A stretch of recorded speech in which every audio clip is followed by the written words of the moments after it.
Se rendant chez le notaire avec son fils, la fille d'un homme riche aperçoit son mari avec sa maîtresse. Apprenant ce que son père lui a légué, Emily n'a pas envie de se rendre chez le notaire, d'autant qu'elle doit s'occuper de William. Il n'a que 7 ans.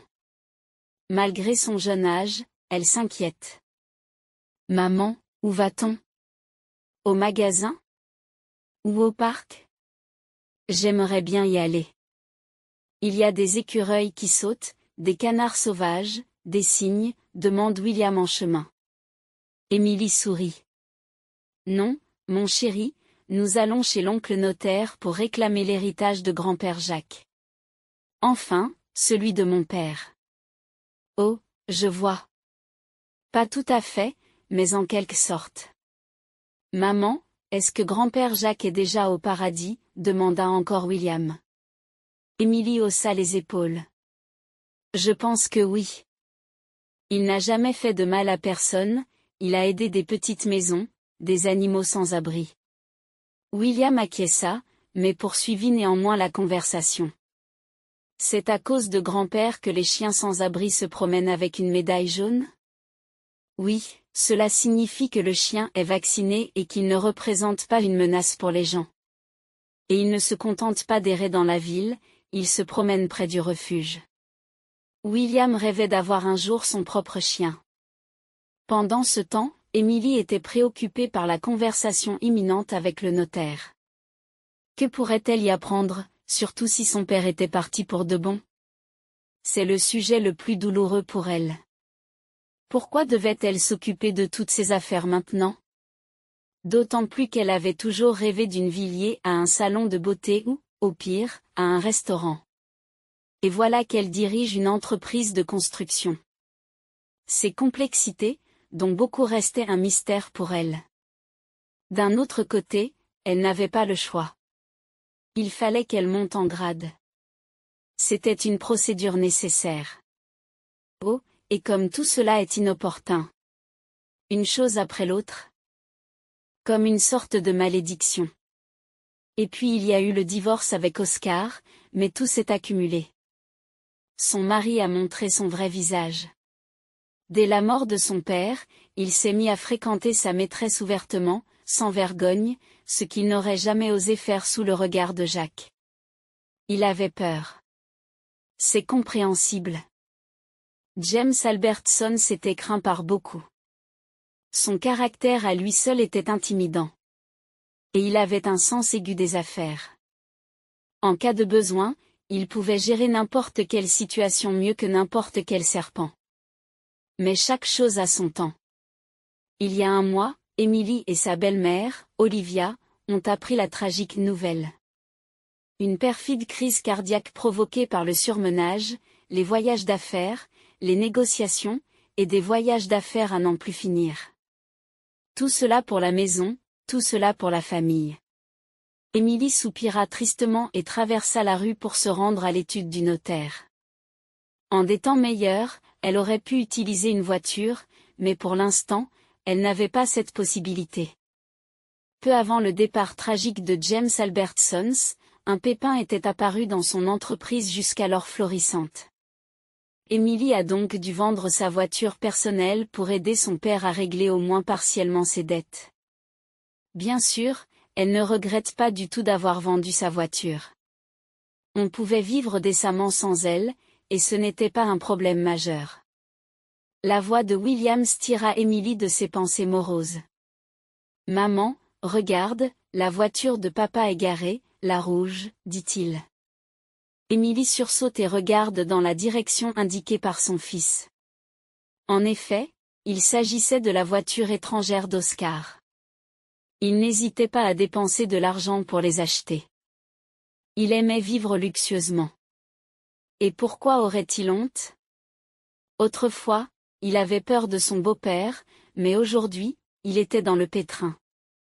Ignorant la remarque de son fils, Emily commença à monter les escaliers.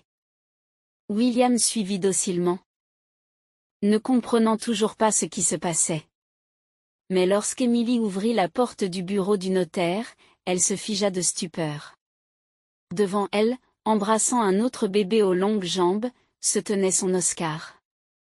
Oh, voilà Émilie. Et Sophie et moi, on est là depuis longtemps. L'oiseau qui se lève tôt attrape le verre, remarqua Oscar. C'est facile d'être en avance quand on ne paie pas la facture, rétorque Émilie, ce qui provoque un grognement indigné de la part d'Oscar. Et de qui s'agit-il? Ton père m'a aussi laissé quelque chose. J'ai pratiquement vécu avec toi pendant 5 ans. Plutôt enduré. Mais ce n'est pas la question. Ton père a décidé de me remercier. Pour avoir supporté une telle mégère pendant tant d'années. Ma mère n'est pas une mégère, et tu es un traître. William s'exclama avec colère en tapant du pied. Oscar sourit. Oh, le défenseur grandit. Eh bien, j'ai toujours dit que les enfants de l'orphelinat ne deviennent jamais une famille. Émilie lança un regard haineux à son mari. Qui t'a mis ces mots dans la bouche? Tu n'as personne d'autre à qui parler? William est mon fils, un point c'est tout. Je me fiche éperdument de tes spéculations. Eh bien, c'est ton affaire. J'ai toujours exprimé mon opinion. Pas comme toi et ton père. Toujours à jouer les espions, à inventer des plans, et regarde où ça t'a mené, remarqua Oscar avec une ironie non dissimulée. Son compagnon gloussa d'aise et jeta un regard dédaigneux à Émilie. Comment oses-tu parler ainsi de mon père? Sans lui, tu serais encore un ouvrier sur le chantier. Qui a fait de toi un contremaître? Qui t'a tout appris, s'exclame Émilie. La situation dans l'étude du notaire atteint son point d'ébullition. Et la conversation menaçait de dégénérer en véritable scandale à tout moment. À ce moment-là, la porte de l'étude s'ouvre et le vieux notaire joue le rôle d'arbitre. Très bien, mesdames et messieurs. Arrêtez de vous disputer. Je dois préciser que les études notariales sont le lieu le moins approprié pour de telles scènes. Bien que je comprenne l'état des deux parties. C'est pourquoi, afin d'éviter toute spéculation inutile, je vais tout dire d'emblée. James Albertson a légué tous ses biens commerciaux et financiers à Oscar Barlow. Le mari de feu Olivia Albertson, Olivia, se retrouve avec tous les biens immobiliers, y compris le cottage côtier. Décontenancée par cette nouvelle inattendue, Émilie resta figée sur place, comme si elle était ancrée dans le décor. De toute évidence, le notaire expérimenté avait délibérément exposé tout cela d'un seul coup pour étouffer dans l'œuf les dissensions au sein de la famille. Quoi? Toutes les affaires et tous les biens acquis? À cette crapule? Ce coureur de jupons, s'exclame Émilie, les joues rougies par l'excitation. Je suppose que tu veux parler de toi, ma chérie. Tu n'es plus personne. Mais mon Oscar est un riche héritier, remarqua sa fille. Oscar sourit et regarda avec défi sa future ex-femme. Techniquement, il n'avait pas encore divorcé, mais ce n'était qu'une question de temps. Le départ prématuré de son père avait empêché Émilie de mener à bien ses projets.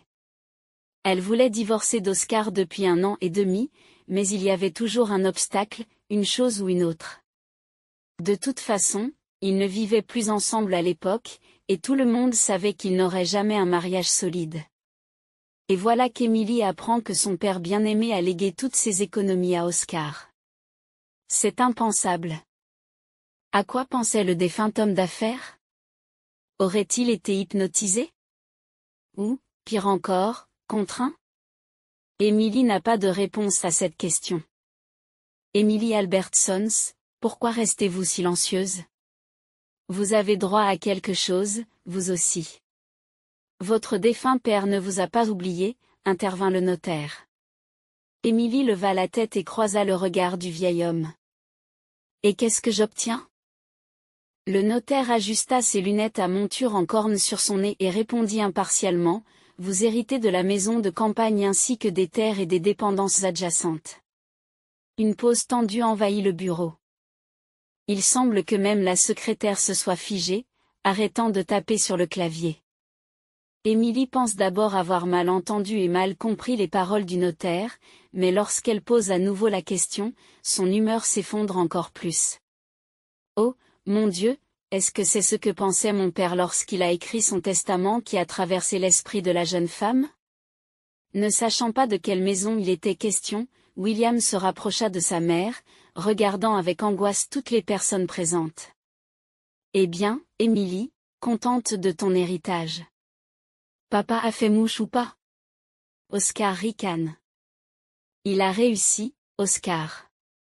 Il a visé juste, répond Émilie d'une voix tremblante. Son ex-mari sourit. Je parie que tu n'as même pas vu la maison. Moi, je l'ai vue. Laisse-moi te dire qu'il n'y a pas grand-chose à voir. La maison est sur le point de s'effondrer, comme un château de cartes. Une grange, un puits dans la cour, des rêves, pas d'héritage. Eh bien, je suis content que tu l'aies aimé. Très bien, allons-y. Adieu, répondit Émilie d'une voix tremblante, en prenant les documents et les clés sur le bureau du notaire et en quittant le bureau avec William. Une fois dehors, elle se couvrit le visage de ses mains et pleura doucement. Maman, qu'est-ce qu'il y a? Pourquoi pleures-tu? Tout va bien, n'est-ce pas? Ou est-ce que tu es contrariée par cette maison? Demande le petit garçon avec anxiété. Émilie secoue la tête avec découragement. Que pouvait-elle dire à son fils? Que son grand-père l'a laissé sans héritage? C'est difficile à croire, même pour elle-même, et encore plus pour un petit enfant. Et Émilie était sûre que son père lui laisserait ses biens, pourtant il a donné tous les biens immobiliers à Olivia. Depuis combien de temps était-elle avec lui? 10 ans?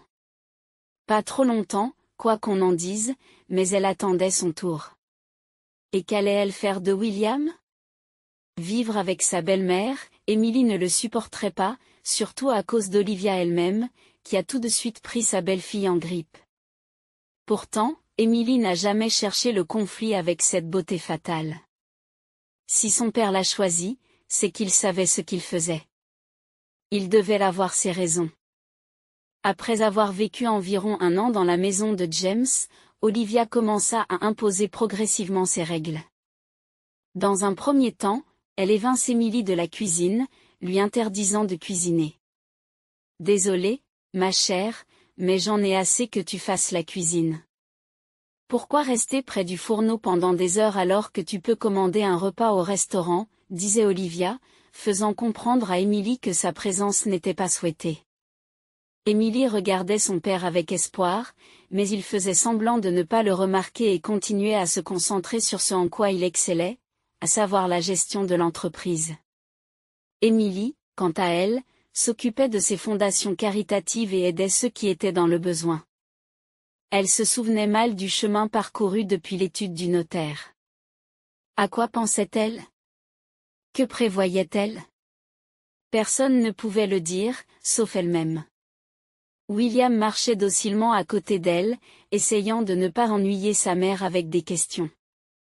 Le garçon intelligent comprenait que quelque chose d'étrange s'était produit ce matin-là, quelque chose qui allait changer leur vie au point de la rendre méconnaissable. Lorsqu'Émilie ouvrit la porte de la maison de leurs parents, elle se sentit mal à l'aise. En effet, elle vit dans le salon un homme inconnu, âgé d'une 50aine d'années, avec lequel sa belle-mère roucoulait comme un oiseau d'amour. Et cela ne faisait qu'1 mois que son père était parti. Comment ont-ils pu? Sans vergogne, sans cynisme, sans aucun respect pour les sentiments du défunt. En voyant Émilie, Olivia réprima difficilement un sourire suffisant. À un moment donné, Émilie a même pensé que sa belle-mère était au courant du testament. C'est pourquoi elle s'est comportée de manière aussi éhontée et provocante. Regardez-la, en train d'organiser un rendez-vous romantique ici. Du vin, des plats de restaurant sur la table. Probablement pour fêter l'héritage, pensa Émilie, puis elle ajouta en s'adressant à William. Chérie, nous partons. Mets tes affaires dans ton sac à dos, et je vais commencer à préparer les valises. Le garçon regarda sa mère avec surprise. Le garçon regarde sa mère avec surprise. On part? Mais pour aller où? À la campagne. Là où grand-père nous a laissé l'héritage. Qu'est-ce qu'il y a d'autre à faire? Répond Émilie d'une voix tremblante. William acquiesça et courut dans sa chambre pour faire ses valises. Émilie, tu pars quelque part? Demanda Olivia d'une voix un peu pompette. Oui, nous partons. Il n'y a plus rien à faire ici. Oh, je t'aide? Appeler un taxi ou autre chose? La belle-mère persiste. Non, merci. Suis-je vraiment stupide au point de ne pas pouvoir appeler un taxi moi-même? S'emporte Émilie. Il leur fallut environ une demi-heure pour faire leurs valises. Émilie a l'impression d'agir contre elle-même et les circonstances l'obligent à regarder la situation sous un angle complètement différent.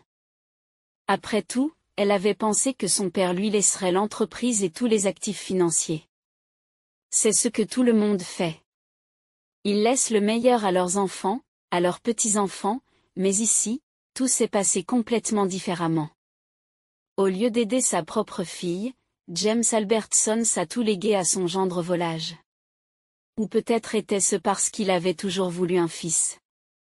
Il voyait Oscar comme un successeur, mais il serait difficile de trouver un plus mauvais candidat pour ce rôle. Repoussant ses idées noires, Émilie prit une valise et se dirigea vers la sortie où un vieux chauffeur de taxi les attendait déjà dans une voiture d'un jaune remarquable.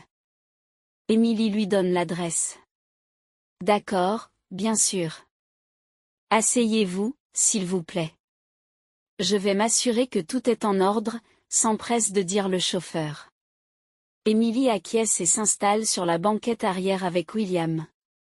Elle connaissait à peu près la direction du village dont elle avait besoin, non loin de la ville. Une rivière, une petite forêt, et de vastes champs où s'étendaient les terres des fermiers locaux. Le visage collé à la vitre, William observe la route, s'exclamant à chaque fois qu'un énorme camion passe. À vrai dire, le garçon ne s'était jamais aventuré au-delà des limites de la ville, aussi son étonnement était-il si sincère qu'Émilie ne put s'empêcher de sourire. Et vous allez au village de façon permanente ou juste pour une visite? Demanda le chauffeur de taxi. Émilie haussa les épaules, incertaine. Je ne sais pas, on verra comment ça se passe, peut-être définitivement. Le chauffeur s'exclame, surpris, oh, j'y suis allé de nombreuses fois. Il n'y a pas de meilleur endroit pour se détendre. Les champignons, la pêche, et la terre est si fertile que tout ce que vous plantez pousse. Oui, nous ne sommes pas vraiment attachés à la terre. En fait, j'étudiais pour devenir professeur, mais je n'ai jamais travaillé un seul jour à l'école. Papa voulait faire de moi une femme d'affaires, mais ça n'a pas marché, répond Émilie, gênée. Eh bien, c'est réparable. Quand on veut, on peut, dit le chauffeur d'un ton encourageant. Oui, rien n'est gravé dans le marbre. On verra bien quand on y sera, conclut Émilie. La route s'éloigne doucement, comme un ruban qui se déploie au gré du vent. C'est bon de voyager. Ils n'arrivèrent au village que dans l'après-midi. Les habitants accueillent le taxi avec circonspection. Après tout, le village était relativement petit. Et chaque nouvel invité était un motif de discussion et d'analyse détaillée. En voyant les maisons basses typiques avec leurs toits en pente et leurs petites fenêtres, Émilie s'est visiblement affaissée. Après tout, elle avait imaginé cette colonie un peu différemment. Les chiens aboyaient, les oies se promenaient paresseusement dans les cours, se dépêchant d'arracher de la nourriture et de l'herbe aux poulets. Après avoir donné au chauffeur de taxi le numéro de la maison, Émilie se figea de surprise. Oscar n'avait pas menti lorsqu'il avait dit que la maison avait l'air vieille et délabrée par les années sans réparation. « Maman, on va vivre ici maintenant ?» demande William, incrédule. « Oui, chérie, non seulement vivre, mais peut-être aussi travailler. »« Eh bien, au moins je le ferai, » répondit Émilie, surprenant le vieux chauffeur de taxi. « Si vous avez besoin de quoi que ce soit, faites-le moi savoir. » Je vous laisserai mon numéro au cas où, dit le chauffeur en lui tendant un morceau de papier plié de son bloc-notes. Merci, répondit Émilie, puis elle paya le prix de la course. Heureusement, le chauffeur l'aida à porter les lourdes valises jusqu'à la porte. Très bien, j'ai fait de mon mieux. Prenez soin de vous, dit-il. Au revoir, oncle chauffeur de taxi, reviens, appela William après l'homme. Émilie sourit et s'apprête à introduire la clé dans la serrure lorsque la porte s'ouvre d'elle-même. Surpris, William recula d'un bond. Maman, il y a un fantôme qui vit là. Mais Émilie ne pouvait pas répondre à la question de son fils car elle-même ne savait pas qui se cachait dans la pénombre du couloir. Et, qui est là? Sortez, ou j'appelle la police, s'exclame la femme en essayant d'insuffler la menace nécessaire dans sa voix. La seule réponse fut un sifflement de vieillard à peine audible, puis une faible voix d'homme dit « Oh, allez, mes chéris, quelle police? Nous n'avons qu'un seul agent pour tout le district. Si vous appelez, vous attendrez jusqu'au soir? Voire jusqu'au lendemain matin. C'est au petit bonheur la chance. Et qui êtes-vous, grand-père? L'esprit de la maison? William devance la question de sa mère. Le vieil homme s'esclaffe. Oh, allez, mon pote. Quel esprit de la maison? Je suis George Blair, l'ancien directeur de l'école du village. Et maintenant, je ne suis plus qu'un retraité indésirable qui passe ses journées dans cette maison. Émilie pâlit. Mais qu'en est-il de l'héritage? C'est la maison de mon défunt père, James Albertsons. J'ai tous les documents qui s'y rapportent, et les clés, tout est conforme à la loi. George Blair sortit enfin de l'ombre de la maison, se révélant être un homme svelte d'environ 80 ans. Qu'est-ce que c'est que ça? James est décédé. Et je n'en savais rien. Seigneur, quelle tristesse. C'était un homme tellement bon, gentil, juste. Voyant les larmes couler sur les joues de l'homme, Émilie demanda prudemment, « Connaissiez-vous mon père personnellement ?» George Blair secoue tristement la tête. Bien sûr que je l'ai connu. Non seulement je l'ai connu, mais je l'ai pratiquement élevé. Je lui ai appris les mathématiques à l'école. Puis l'algèbre, la géométrie. James a toujours eu l'esprit vif. Repose en paix. Et vous, vous devez être sa fille? Émilie semblait visiblement embarrassée. Oui, George Blair, je suis Émilie, et voici mon fils, William. Le visage du vieil homme s'éclaire. Quel bon garçon. On peut voir qu'il est un peu comme les autres. Il grandira intelligemment. J'ai l'œil pour ces choses-là. Autrefois, je pouvais reconnaître les capacités d'un élève au premier coup d'œil. Merci, nous apprécions beaucoup, répondit Émilie avec réserve, ne voulant pas discuter avec le vieil homme du fait que William n'était pas son fils biologique, mais un fils adoptif. Le sujet était délicat et elle ne voulait pas l'aborder en présence d'un étranger. Ne t'inquiète pas, Émilie. Je quitterai la maison aujourd'hui pour ne pas vous déranger. Toi et William. James m'a permis de rester ici une fois, mais je pense que j'ai dépassé les limites de mon temps. Il est temps de passer à autre chose, ajouta George, pour une raison inconnue, et il alla préparer ses affaires. À ce moment-là, Émilie se sentit prise d'un violent accès de conscience. Il n'était pas juste de mettre cet homme à la porte alors qu'il n'avait nulle part où aller. Attendez, George, ne partez pas. Reste avec nous. Si papa voulait que tu vives ici, qu'il en soit ainsi. Le vieil homme regarda Émilie d'un air sceptique. Oh, voyons, tu ne veux pas dire ça. Vous allez vivre ici en famille. Pourquoi vous encombrer d'un vieil homme comme moi? J'ai mes propres problèmes à régler, mais je touche une pension convenable. Si vous avez besoin de quoi que ce soit, je peux vous aider. C'est très bien. Si ça ne vous dérange pas, restez pour toujours. Nous ne connaissons personne dans le village. Vous serez notre guide, conclut Émilie avec un sourire, évitant avec tact la question sur son mari. Que pouvait-elle dire d'autre? Elle n'a toujours pas divorcé de son mari infidèle qui, en plus, a dilapidé l'héritage de son père. Non, Émilie n'a pas de plainte à formuler contre la justice. Et d'où viendrait-elle quand tout sera bien documenté? Merci, Émilie. Tu es une bonne âme. Vous m'avez recueillie, vous ne m'avez pas laissé errer dans le monde. Ma belle-fille m'a chassée de la maison après la mort de son fils. Pas tout de suite, bien sûr, mais progressivement. Elle m'a d'abord chassée de ma chambre, puis m'a fait déménager dans le salon, puis dans la cuisine d'été, et à partir de là, le chemin vers le sans-abrisme était ouvert. Quelle honte!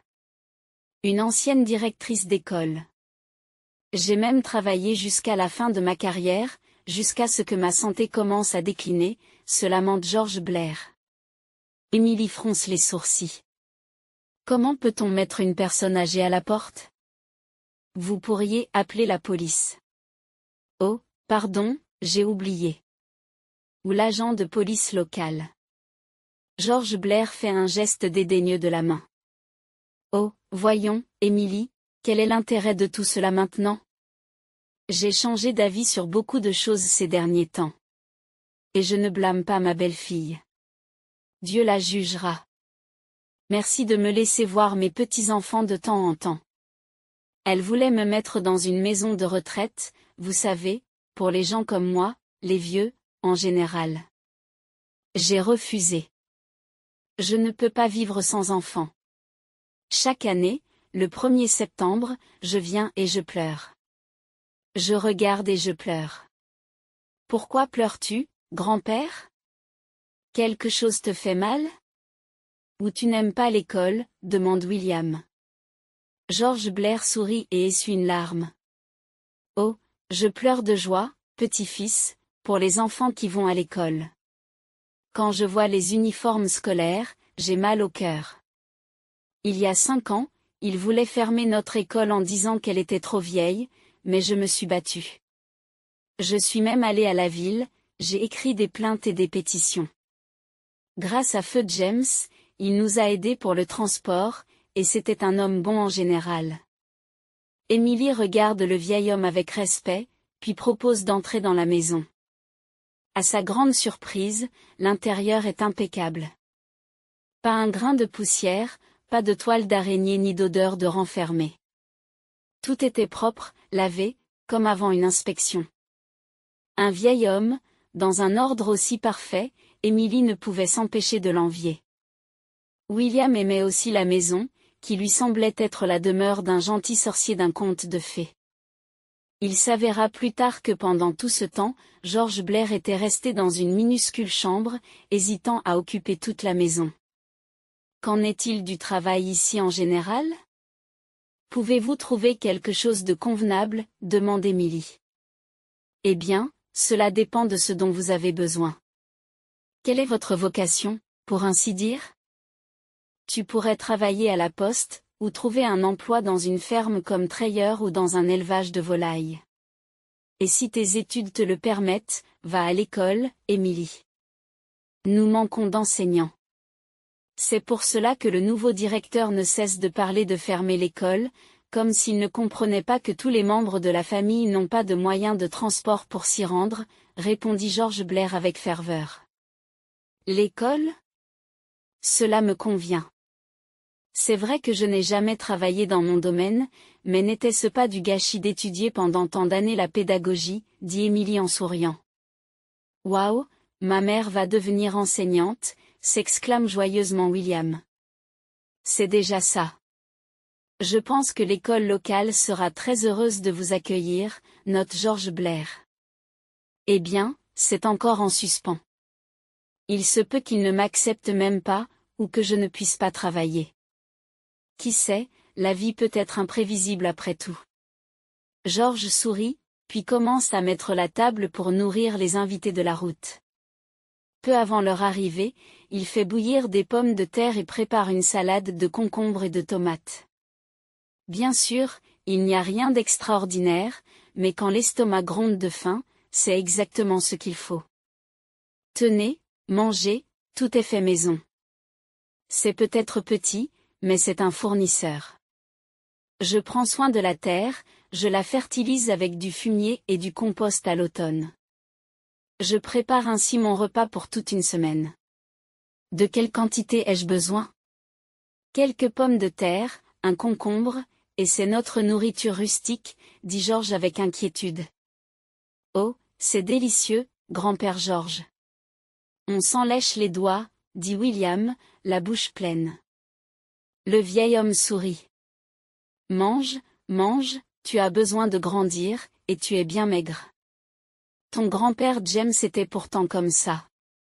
Et puis au lycée, il s'est musclé, il a commencé à faire du sport. Émilie baisse à nouveau les yeux, gênée.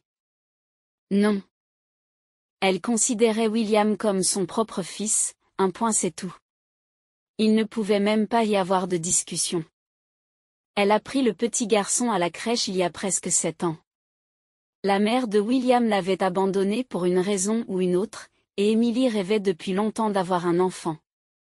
En fait, les médecins lui ont donné leur verdict il y a 3 ans lorsqu'il s'est avéré, lors de l'examen, qu'elle ne pouvait pas avoir d'enfant. Émilie a dû prendre la décision d'adopter le petit William presque seule, car elle n'avait aucun espoir de soutien de la part d'Oscar. La situation était d'autant plus compliquée qu'à la naissance, William avait un nerf pincé dans la jambe, ce qui aurait pu le rendre infirme à vie. Si vous voulez vraiment le prendre, je ne m'y opposerai pas, mais pourquoi avez-vous besoin d'un enfant infirme? Vous ne pouvez pas prendre quelqu'un de normal? Avait dit Oscar avec dédain à l'époque. Tu n'as pas honte de dire ça? Il est encore si petit. Tu n'as pas une once de compassion dans ton cœur, dit Émilie, les larmes aux yeux. De la compassion? J'en ai ou pas? Bien sûr que j'en ai. Mais ce n'est que de la compassion pour moi-même. Qui s'occupera de moi, hein? C'est vrai, personne. Toi, par exemple, tu es prêt à t'occuper d'un garçon handicapé au lieu de t'inquiéter pour moi, rétorque son mari. Bien sûr, Émilie s'est immédiatement doutée qu'elle ne trouverait pas de soutien dans ses yeux. Mais qu'est-ce que c'est? C'est impensable. Et toi, ma petite, tu ne peux pas te débrouiller toute seule? C'est un enfant, tu sais. Il a besoin d'aide. Peut-être même qu'il a besoin d'une chirurgie réparatrice, s'exclame Émilie. Eh bien, si tu en as besoin, tu t'en occupes. J'ai autre chose à faire, déclare Oscar en claquant la porte. À la décharge d'Émilie, il faut dire qu'elle a mis son plan à exécution. Elle obtient la tutelle de William, âgé de 3 mois. Plus tard, elle a présenté le petit garçon à l'un des meilleurs spécialistes de la chirurgie orthopédique pédiatrique, grâce auquel le petit a pu enfin se débarrasser de son mal. Pendant tout ce temps, Émilie n'a pas dit à William qu'il avait été adopté. Pourquoi le bouleverser inutilement, alors qu'Émilie l'aimait de tout son cœur et le considérait comme le plus proche, le plus cher? Feu James réagit à la décision de sa fille avec retenue mais compréhension. Lui aussi avait rêvé d'avoir un petit-fils et était donc heureux avec le petit William, comme s'il était le sien. Oh, papa, papa, pourquoi as-tu laissé cet héritage à ce traître? Où regardaient tes yeux, pense tristement Émilie après avoir fait la vaisselle et débarrassé la table. Elle ne se doutait même pas que son mari infidèle, Oscar, pensait à la même chose à ce moment précis. Alors, tout s'est bien passé, hein? Alors, le vieux m'a transféré toute l'affaire, demanda Oscar en souriant à sa nouvelle maîtresse, Sophie. La jeune fille le regarde avec surprise. Oui, on peut dire ça. Et honnêtement, comment as-tu fait pour y arriver? Oscar sourit d'un air mystérieux. Oh, c'est très simple. Je l'ai partagé avec le notaire et j'ai intercepté le testament d'Albert Sons. Il me l'a remis lui-même. En fait, il était à l'article de la mort.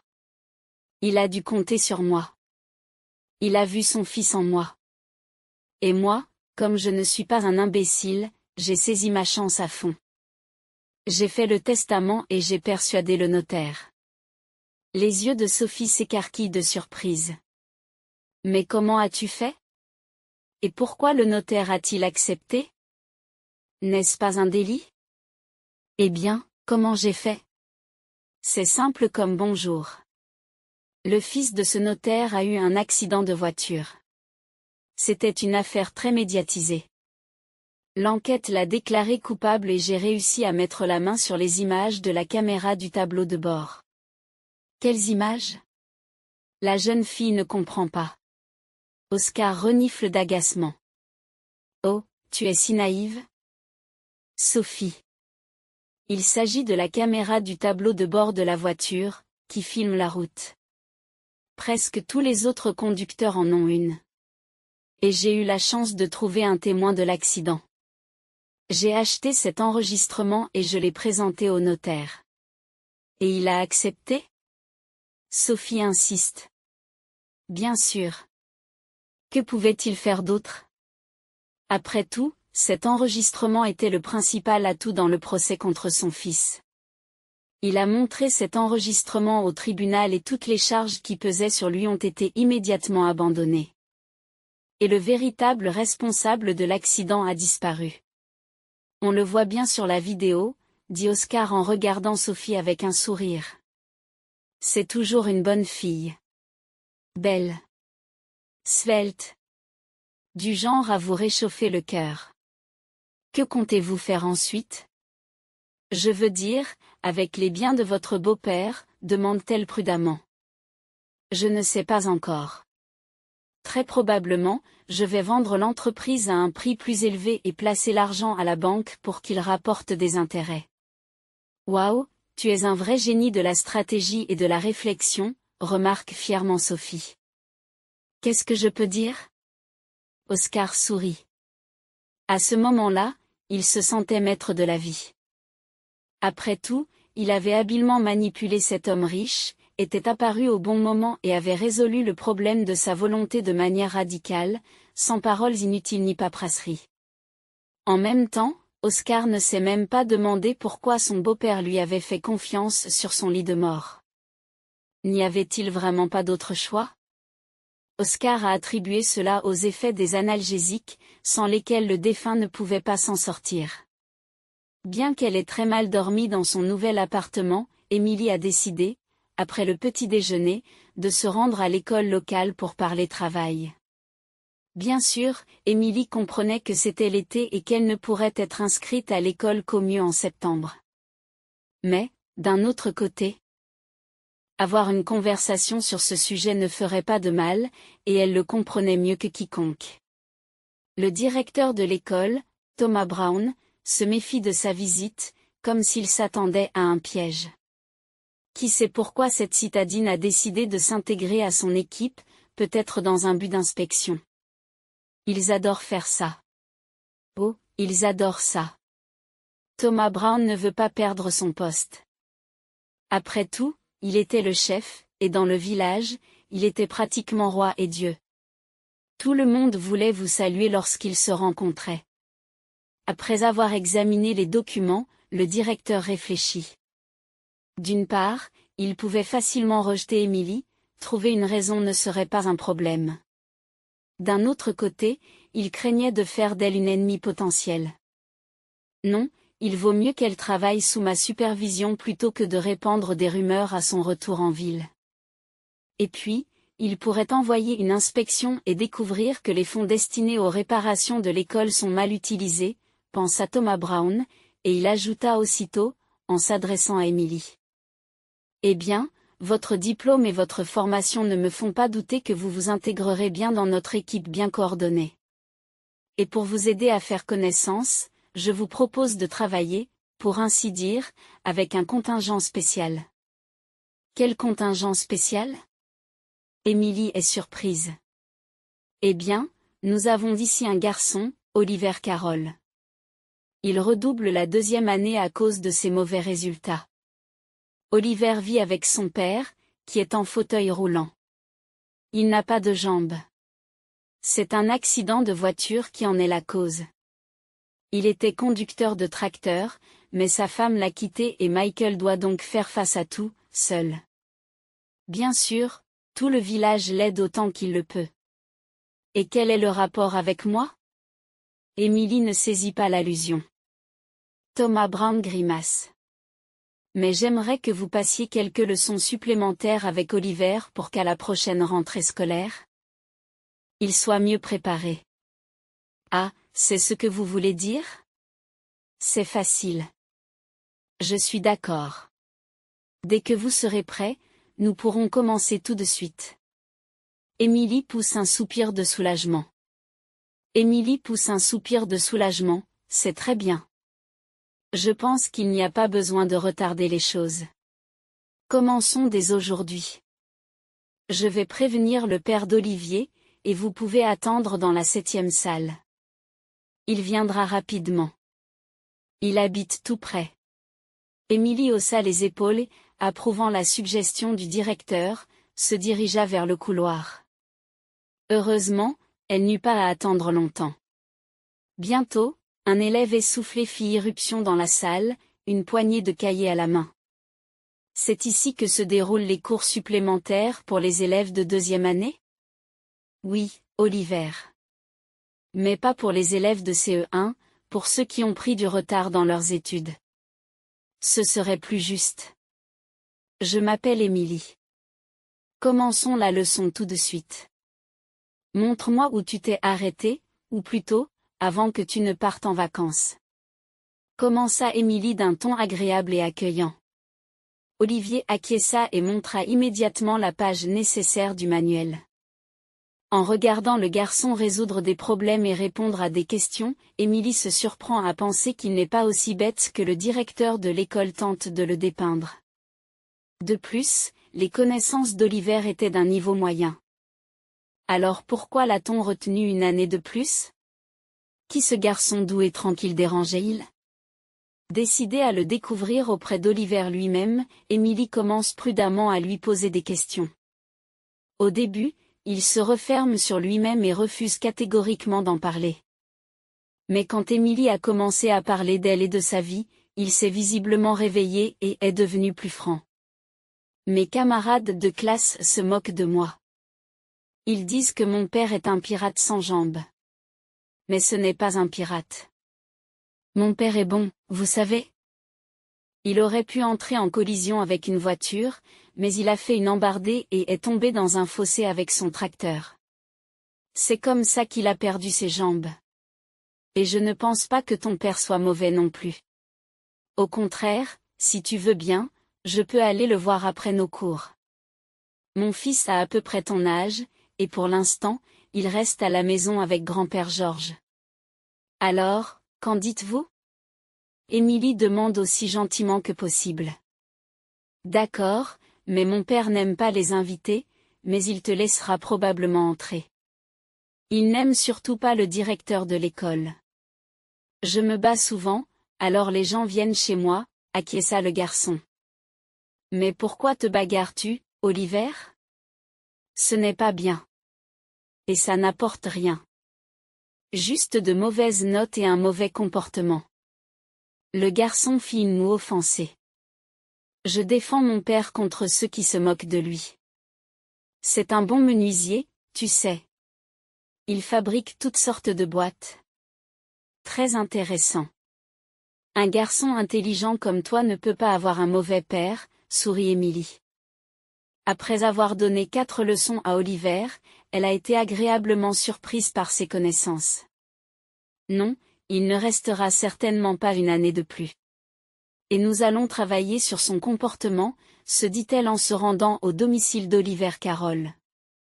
Il s'avéra que le garçon vivait dans une maison située à l'orée du village. Elle ressemblait beaucoup à celle dans laquelle Emily avait récemment emménagé. En voyant un jeune homme en fauteuil roulant, elle fut visiblement déconcertée et ralentit le pas. Quel fils a encore eu des ennuis? Demanda Michael avec de l'inquiétude dans la voix, habitué à un tel comportement de la part de son fils. Non, papa, c'est Emily Albertsons, notre nouvelle enseignante. Elle est venue de la ville avec son fils, s'exclame Oliver, tout joyeux. Oh, Eh bien, entrez. Je viens de faire bouillir la bouilloire, dit le propriétaire, passant de la colère à la gentillesse. Émilie sourit et accepte l'offre. À vrai dire, elle ne s'attendait pas à ce que le père de Mishka soit aussi gentil et agréable. Au cours de la conversation, Michael était remarquablement poli et n'essayait pas de défendre son fils ou de vilipender la direction de l'école pour l'avoir renvoyé une année de plus. Saisissant un moment, l'homme dit tranquillement, « C'est difficile pour mon Oliver. Tout le monde s'en prend à lui, tous ceux qui en ont envie. C'est compréhensible à cause de moi. Il se moque que je sois cul-de-jatte. Mais c'est temporaire. J'économise pour des prothèses. Les meilleures, vous savez? Pour que je me sente à nouveau humain. » Émilie regarde Michael avec sympathie. « Je comprends. Comment pourrais-je ne pas comprendre? Et je vais aider Oliver et parler au directeur. Ce n'est pas bien, la façon dont ils s'en prennent à lui. » À ce moment-là, Oliver retourna à la cuisine pour continuer leur goûter. Sans s'en rendre compte, Émilie remarqua que Michael était très gentil, un homme bon. Il ne cherchait pas à obtenir de la pitié ou des concessions. Pas comme Oscar, un idiot choyé qui ne pense qu'à lui, se surprend à penser Émilie. Michael lui raconta sa vie passée, lorsqu'il était conducteur de tracteur et qu'il était considéré comme l'une des personnes les plus utiles du village. Un village ne peut pas se passer d'un tracteur. Lorsqu'il neige abondamment, ce n'est pas avec une pelle qu'on va s'en sortir, dit l'homme avec un clin d'œil caractéristique. Émilie resta assise un moment, puis commença à rassembler ses affaires pour rentrer chez elle. À ce moment-là, le téléphone dans la poche de la jeune enseignante vibra, indiquant un appel entrant. En voyant le nom de l'appelant sur l'écran, Émilie fronça les sourcils. C'était Oscar. Qu'est-ce qu'il veut? Je lui manque et il a décidé de m'appeler? Émilie réfléchit et décida de ne pas répondre. De quoi parlerait-il exactement? Reparler de la nouvelle de l'héritage? Là, tout était clair. Oscar l'avait déjà court-circuité sur ce point. Eh bien, qu'il profite de son moment de gloire et de richesse. Il y a droit. Le droit du vainqueur. À la surprise d'Émilie, Oscar ne se contenta pas d'un seul appel et le répéta plusieurs fois. Peut-être devrais-tu répondre? Et si c'est quelque chose d'important, demande Michael, mais Émilie se contente de secouer la tête. Non, je ne veux pas. C'est mon mari, ex, bien que nous n'ayons pas encore divorcé. Michael poussa un soupir compatissant, puis escorta l'invité jusqu'à la porte. Manœuvrant habilement les roues de son fauteuil roulant, il s'efforça de paraître normal et de ne pas attirer l'attention sur son mal. Seigneur, la vie peut être si injuste. Qu'a-t-il fait pour mériter tout cela? Un si bon gars, et regardez-le. Pensa Émilie en saluant Michael et Oliver. En descendant la rue qui mène à sa maison, elle remarque de loin une voiture rouge, qu'elle a certainement déjà vue. Non, ce n'est pas possible. Mais est-ce encore lui? Émilie s'approche et se rend compte que cette voiture appartient bel et bien à Oscar. Mais que fait-il ici? Le dos d'Émilie est couvert d'une sueur poisseuse. Elle ne voulait pas rencontrer son ex-mari, même s'ils étaient encore légalement mariés. Même de loin, Émilie entendit la voix distincte d'Oscar, qu'elle ne pouvait confondre même si elle essayait. Son ex-mari se comportait de manière provocante, criant après le garçon qui n'était pas son fils et qui avait commis l'erreur d'entrer dans la cour. George Blair a essayé de défendre le garçon, mais bien sûr, il ne pouvait pas s'opposer à Oscar. L'homme d'affaires est furieux et Émilie s'en rend compte immédiatement. À peine le portail ouvert, elle se retrouve face à face avec son mari furieux. Ah, voilà Émilie. Juste ce qu'il me fallait. C'est de toi dont j'ai besoin. Et qui que je demande, personne ne sait rien. Qu'est-ce que cela a à voir avec moi? Et pourquoi es-tu venu ici? S'exclame Émilie. Oscar sourit. Ah, Et tu poses encore la question? Sais-tu que ton père m'a trompé? Émilie pâlit. Comment a-t-il pu te tromper?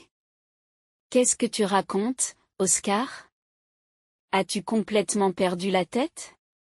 C'est toi qui as tout hérité du testament, et moi je n'ai rien eu. Tu as oublié? Non, chérie, je n'ai pas oublié. Mais ton père a toujours su faire des tours de passe-passe. Un vrai magicien, hein? Il planifiait tout à l'avance. Ainsi, peu avant son départ, il a vidé les comptes de l'entreprise.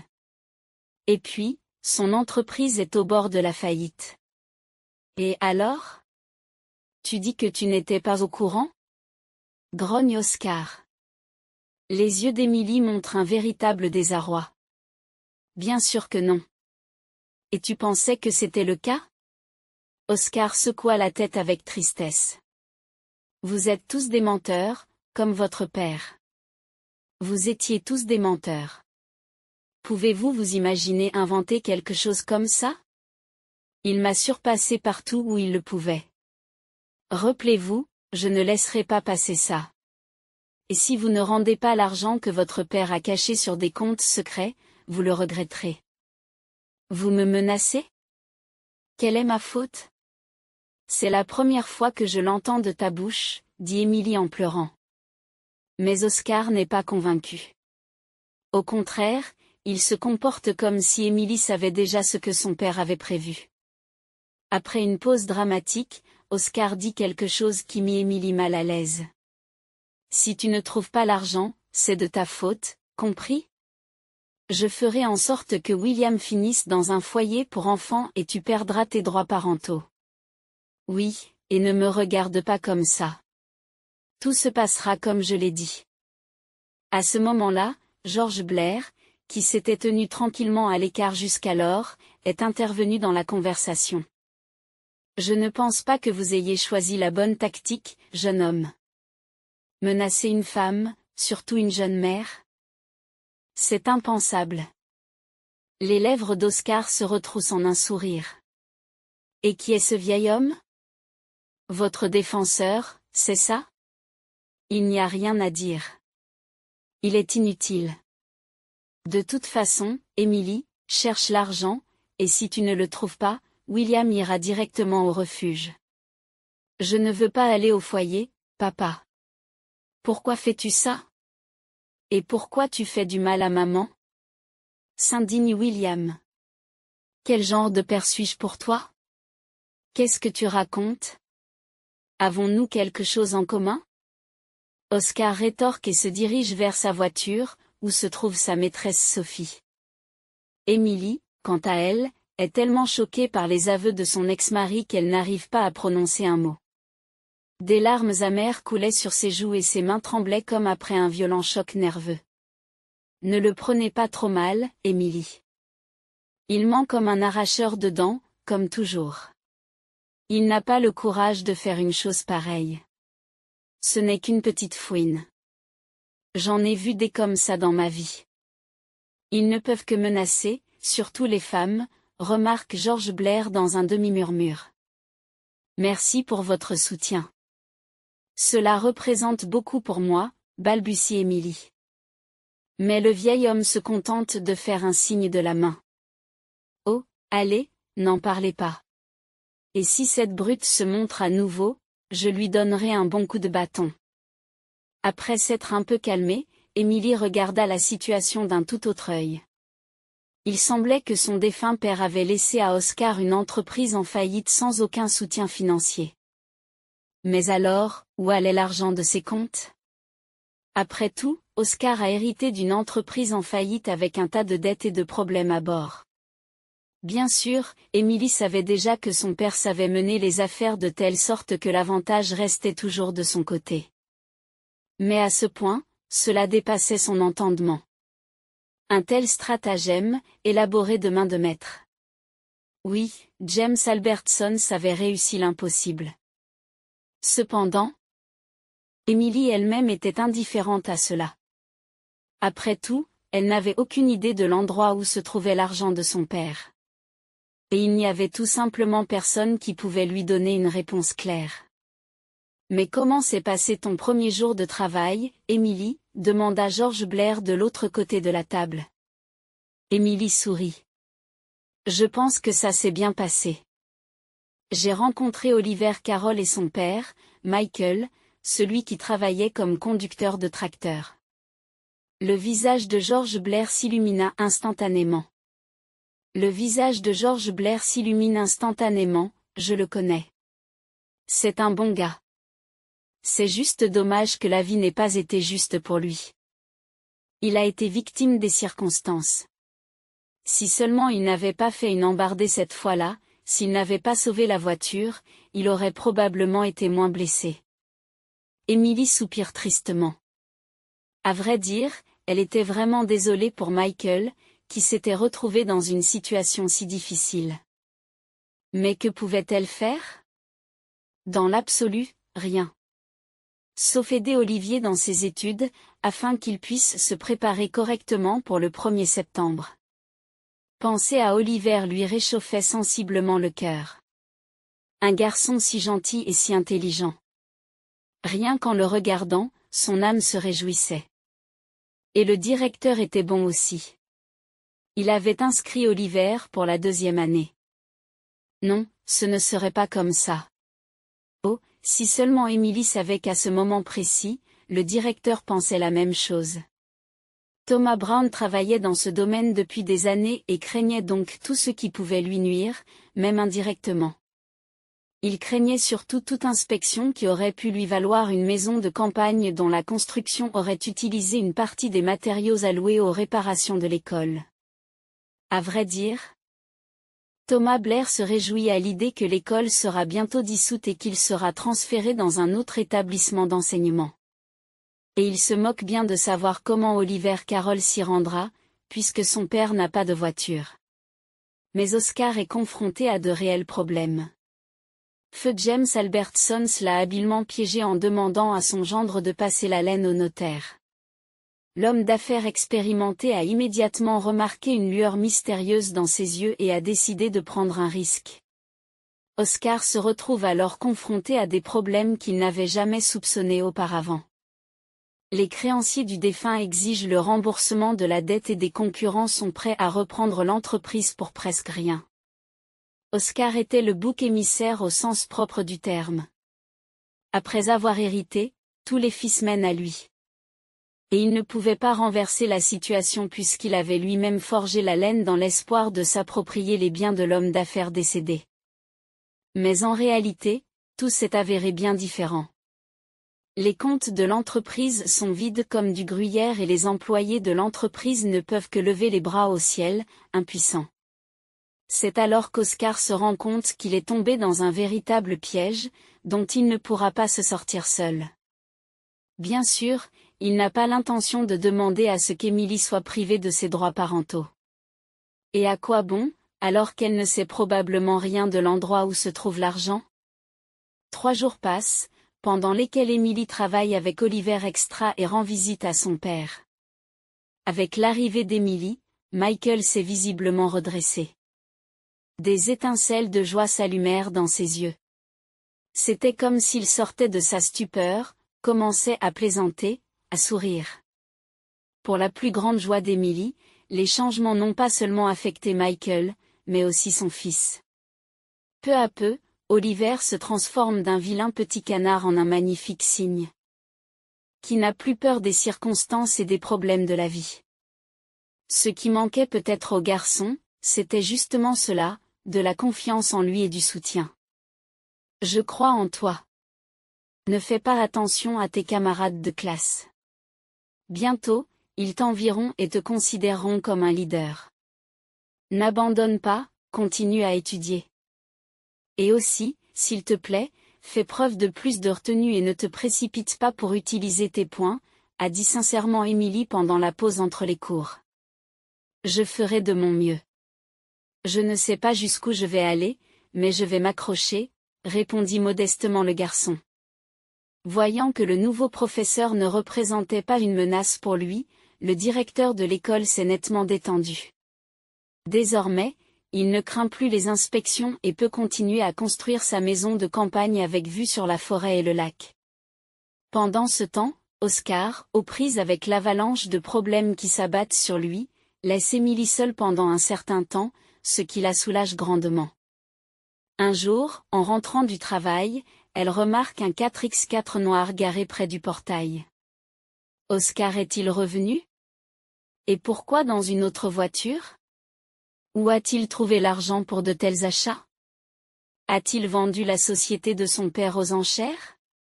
Se dit Emily. Mais lorsque la jeune enseignante s'approcha, un homme d'une 50aine d'années aux cheveux grisonnants et à l'allure d'un employé de bureau vint à sa rencontre. « Emily Albertsons » demanda l'inconnu. « Oui, c'est moi. Que puis-je faire pour vous ?» L'homme sourit et adopte immédiatement un ton informel. « Je suis l'avocat de votre défunt père, James Albertsons. Le fait est qu'il m'a chargé de vous remettre personnellement les détails des comptes où l'argent est gardé. Les comptes sont totalement transparents et le fisc ne pourra rien y faire. L'argent vous est exclusivement destiné et n'a rien à voir avec votre conjoint. » « Ex-conjoint ?» Emily corrige l'invité d'une voix étouffée. « Eh bien, oui. Précisément, ex-conjoint. Cette formulation ne me dérange pas. Et je dois aussi vous donner une enveloppe. Je ne sais pas ce qu'elle contient, mais votre père me l'a remise peu avant sa mort. Et c'est James Albertsons lui-même qui a fixé la date de notre rencontre avec vous. Pas un jour plus tôt, pas un jour plus tard, conclut l'employé de bureau. Les mains tremblantes, Emily prend le paquet de documents commerciaux avec les coordonnées bancaires. Elle range l'enveloppe dans la poche latérale de son chemisier pour l'ouvrir plus tard. Ayant accompli sa mission, l'homme prit congé poliment et monta dans sa voiture. Emily, les jambes tremblantes, s'approcha d'un banc penché sur le côté et ouvrit l'enveloppe. À l'intérieur se trouvait une lettre de son père, qui commençait par les mots suivants. « Ma chère petite fille, si tu lis ces lignes, c'est que je ne suis plus en vie. Je m'excuse d'avance pour tout ce cirque avec le testament, mais je n'avais pas d'autre choix. Il fallait que je doute enfin de tous les yeux pour démasquer ton mari, Oscar. En lui remettant mon testament, je suis sûre à 99% qu'il va tenter de le falsifier et de retourner la situation en sa faveur. Heureusement, je m'en suis occupée et Oscar n'aura rien. Je lui ai transmis une entreprise en faillite qui ne lui apportera que des problèmes et lui fera réaliser l'erreur qu'il a commise en vous trahissant. Quant à toi, je te laisse des économies dont beaucoup ne peuvent que rêver. Utilise-les à bon escient. Pour ton bien et celui de notre petit-fils, William. Ton père, James. » Assise sur le banc, Emily relit la lettre encore et encore. Oh mon Dieu, tout cela est-il vrai? Elle sanglote. Les larmes coulent sur ses joues lorsqu'elle découvre, au bas de l'enveloppe, une photo d'elle, enfant seulement, dans une robe légère avec des marguerites et des sandales aux pieds nus. « Maman, pourquoi pleures-tu? Il s'est passé quelque chose? Papa t'a encore fait du mal, virgule. » lui demande son fils en s'approchant par derrière avec inquiétude. Emily se retourna, un doux sourire se dessinant sur ses lèvres. Non, William, tout va bien. C'est juste que nous ne serons plus pauvres et que nous pourrons tout faire pour réussir. Waouh, est-ce qu'on peut construire un magasin ici? Comme celui de la ville, et certainement un terrain de jeu et un parc aquatique, s'exclame joyeusement le garçon. Bien sûr, c'est possible. Il faut juste attendre un peu, répond Emily. À partir de ce jour, leur vie a véritablement changé. Tout d'abord, Emily a affecté une partie des fonds à la réparation de l'école du village, ce qui a fortement contrarié son directeur. Grâce à l'intervention d'Emily, toutes les machinations de Thomas Brown, qui ne pensait qu'à son propre intérêt, ont été dévoilées. Apprenant que l'école aura une seconde chance, George Blair ne peut retenir ses larmes.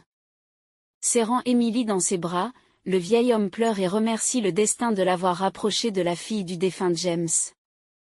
Emily n'a pas non plus oublié Michael, qui a reçu une invitation dans l'un des meilleurs centres de prothèses pour choisir le modèle nécessaire. Emily, merci beaucoup. Je ne sais même pas comment vous remercier, dit l'homme avec difficulté, retenant son excitation. Elle sourit et regarde Oliver par la fenêtre, comme si elle lui disait, qui a eu raison? C'est vrai, moi et personne d'autre. Oliver a souri et s'est précipité dans la rue pour serrer son professeur bien-aimé dans ses bras. Emily a les larmes aux yeux lorsque le petit garçon lui exprime sa gratitude. Thomas Brown ayant été renvoyé immédiatement après la révélation de ses machinations, il était logique de se demander qui serait le nouveau directeur. Et là, les villageois sont unanimes, il n'y a qu'Emily, personne d'autre. Mais non, comment est-ce possible? Je n'ai aucune expérience, je viens juste d'être embauchée, murmure-t-elle, gênée. Mais George Blair est plus qu'insistant. Acceptez. Emily, ne vous entêtez pas, nous ne trouverons pas de meilleur directeur. Vous êtes tout simplement faite pour ce travail et les gens vous font confiance. Vous avez même alloué une grande partie de votre propre argent pour les réparations, a-t-il insisté. Emily sourit timidement, puis remercie toutes les personnes présentes pour leur confiance. Waouh, ma mère est maintenant la directrice de l'école, s'exclama joyeusement William, mais Emily le réprimanda immédiatement. Ne t'excite pas trop, mon pote. Je ne te lâcherai pas d'une semelle. N'y compte pas. Je te demanderai du matériel comme à tout le monde. Le savoir est léger, tu sais? Ah, ce n'est pas de la connaissance, c'est de l'obscurité, dit Oliver en souriant. Emily se retourna et vit instantanément Michael tenir la main de son fils. Il était debout. Et non seulement debout, mais capable de se déplacer, marchant avec une canne. Emily fut presque submergée par la surprise. Michael avait-il pu se rétablir si vite? Tout cela lui semblait irréel. Environ 3 mois après ces événements, Emily et Michael se sont mariés. Selon les normes locales, c'était assez modeste, mais les jeunes mariés n'avaient pas besoin de plus. Et le plus important, c'est qu'ils aient pu se trouver dans un village banal où de tels miracles ne se produisent que très rarement. Quant à Oscar, on sait seulement qu'il a fait faillite et qu'il a perdu tout ce qu'il avait volé à son défunt beau-père. Il s'est avéré qu'Emily a remboursé les dettes de la société et a acheté une participation majoritaire dans la vente aux enchères presque pour rien. À ce moment-là, ils étaient déjà divorcés et Oscar n'a rien obtenu de cette affaire. Laissé sans rien, il s'est rapidement effondré, vendant sa voiture et la plupart de ses biens personnels, ainsi que ses bijoux. La belle-mère Olivia n'a elle non plus rien obtenu de bon après le départ de son mari. C'est la faute de son amant, qui a complètement éliminé cette beauté obstinée. Mais à l'école du village, ils ont fait de si bonnes réparations que la salle de classe est maintenant surchargée d'élèves. En effet, les élèves venaient de tous les villages environnants, et Emily avait même dû envoyer son propre bus scolaire sur le trajet. George Blair en est très heureux, car il a consacré la majeure partie de sa vie à travailler dans cette école. En regardant les enfants se précipiter à l'école avec leur sac à dos, il remercie Emily et Michael d'avoir donné une seconde vie au village.